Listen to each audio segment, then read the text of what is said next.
गीता माऊली या चॅनेलवर भगवद्गीतेमधील जीवन धर्म समजून घेण्यासाठी उत्सुक असलेल्या सर्व आध्यात्मिक आणि अन्य श्रोतेजनांचे या सत्रामध्ये मनःपूर्वक स्वागत। आत्तापर्यंत आपण गीतेमधील जीवन धर्माबद्दल सविस्तर विवेचन 14 अध्यायामध्ये ऐकले।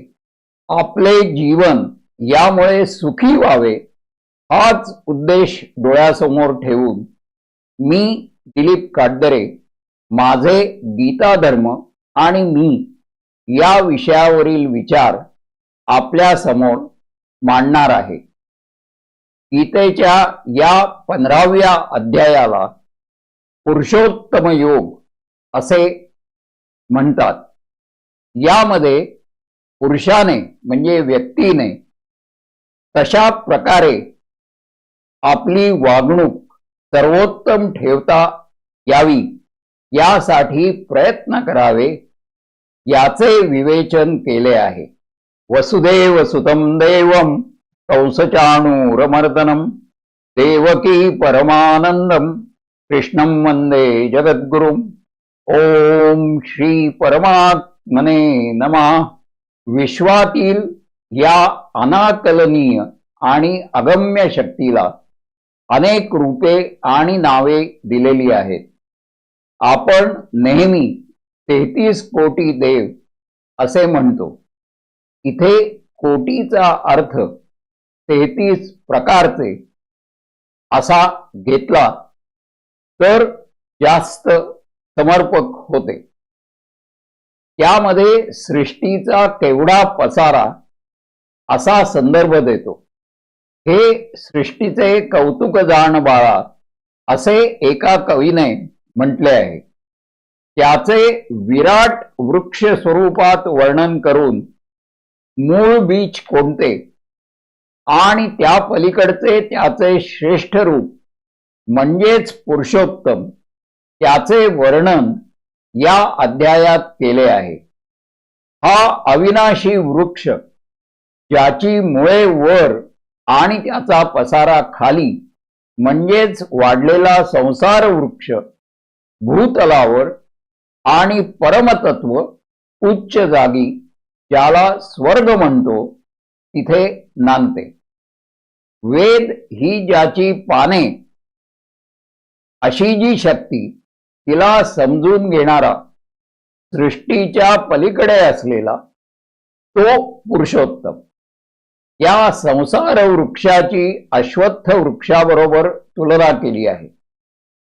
लोकमान्य टिळकांनी गीता रहस्यामध्ये ही कल्पना प्राचीन धर्मामध्ये आहे असा संदर्भ दिला आहे।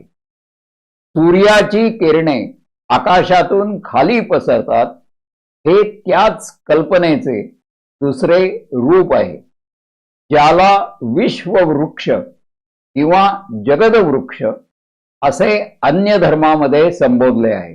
विश्वाची उभारणी आणि संवारणी या गीता रहस्यामधील 8व्या प्रकरणात लोकमान्य टिळकांनी याचे फार सुंदर निरूपण केले आहे। मूलद्रव्ये म्हणजेच प्रोटॉन्स, न्यूरॉन्स, न्यूट्रॉन्स यामध्ये शक्ती कशी सुप्त स्वरूपात दडलेली आहे आणि त्यांच्या संयोगाने वेगवेगळ्या वस्तू कशा निर्माण होतात हे आपण विज्ञानामध्ये समजून घेतो। ती सुप्त शक्ती एक प्रकारे इथे मान्य करतो। सृष्टीची उत्पत्ती किंवा ग्रहमालेची निर्मिती हे अद्यापही एक गूढ आहे। त्यामागील शास्त्रीय मीमांसा शोधून काढण्याचे प्रयत्न सातत्याने चालू आहेत। अवकाशात झेप घेऊन याचे गुपित किंवा रहस्य शोधून काढण्यासाठी संशोधन चालू आहे। पृथ्वीसह सर्व ग्रह क्रमाक्रमाने निर्माण झाले। काही माहीत नसलेल्या ग्रहांचा शोध अजूनही लागतो आहे। हे सत्य कल्पने पलीकडचे आहे। उष्णता कमी होत गेल्याने जड पृथ्वी निर्माण झाली आणि डार्विनच्या सिद्धांताप्रमाणे जीवसृष्टी उत्क्रांतीवादानुसार पसरत गेली हे आपण मान्य करतो, परंतु आत्मतत्व किंवा ही अनाकलनीय शक्ती मायावी सृष्टीपासून वेगळी ही कल्पना गीतेमध्ये आहे. अर्वाचीन शास्त्रज्ञ गती, उष्णता, आकर्षण मान्य करतात. सत्व, रजतम हे गुणोत्कर्षाचे तत्व मान्य केल्यावर या प्रकृतीचा विस्तार कसा झाला हे स्पष्ट होते. यातूनच बुद्धी निर्माण झाली आणि ती आपल्याला व्यवसायात्मक बुद्धी आणि वासनात्मक बुद्धी या स्वरूपात दिसते, म्हणून ती व्यक्त म्हणता येते. प्रकृतीत बुद्धी हा गुण उत्पन्न होतो हे सांख्यांचे म्हणणे आहे. प्रकृती अव्यक्त आहे आणि पुरुष तत्वाशी तिचा जेव्हा संयोग झाला तेव्हा सृष्टीची उभारणी होण्यास प्रारंभ झाला हे समजून घेणे आवश्यक आहे. पुरुषोत्तम योग म्हणजे क्षराच्या पलीकडचा आणि अक्षराहून उत्तम अशा शक्तीची महती सांगणारा योग हे लक्षात ठेवले पाहिजे. त्या शक्तीला शरण जाऊन कर्म, ज्ञान आणि भक्ती या मार्गाने जीवनक्रम पार करून जा, हेच गीतेचे सार या अध्यायात सांगितले आहे. विनोबांच्या शब्दात वाहत्या झऱ्यात सद्ग्रंथ आहेत, पाषाणामधून प्रवचने ऐकू येतात असे शेक्सपियर म्हणतो. वेद हे सृष्टीत भरून राहिले आहेत. आजूबाजूला आहे ते बघायला आणि ऐकायला शिका. वेदांचे सार आपल्या आसपास आहे ते समजून घेणे जरुरीचे आहे. जातस्यैव ध्रुवो मृत्यू, जन्मलेली व्यक्ती किंवा जीव हा नष्ट होणारच. जीवन हे पाण्याप्रमाणे प्रवाही आहे. सृष्टी ही क्षर आहे, हे दूषण नसून भूषण आहे हे आता वैज्ञानिकांच्या लक्षात आले आहे. म्हणूनच वातावरण शुद्ध राहावे यासाठी आज प्रचंड प्रमाणावर प्रयत्न सुरू झाले आहेत. चंद्राची कला रोज बदलते म्हणून त्याचे सौंदर्य वाढते. सृष्टीमधील जीवांच्या बाबतीत तेच खरे आहे. सृष्टीमधला बदल हा गृहीत धरायला पाहिजे. बाल्यावस्थेतील आनंद निरागस असतो, तो आनंद वेगळा. तारुण्यावस्थेमधील ऊर्जा आणि तिचा उपयोग कसा केला जातो त्यावर तुमचे कर्तृत्व लक्षात येते.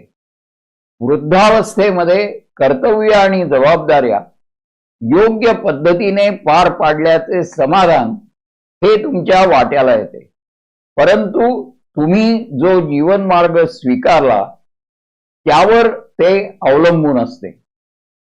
वस्तुतः 15व्या अध्यायामध्ये गीता संपते, कारण पुढील अध्यायात याबद्दल आवश्यक अशी परिशिष्टे विस्तारपूर्वक दिली आहेत आणि 18व्या अध्यायात परिसंहार किंवा थोडक्यात सर्व गीतेचे सार सांगून त्याचा परमार्श घेतला आहे.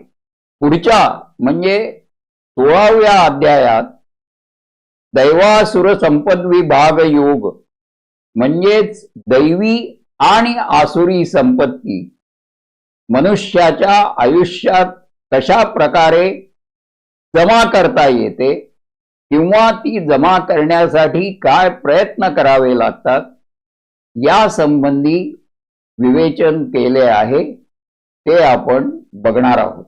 श्रीकृष्णार्पणमस्तु. हरि ओम तत्सत. हरि ओम तत्सत.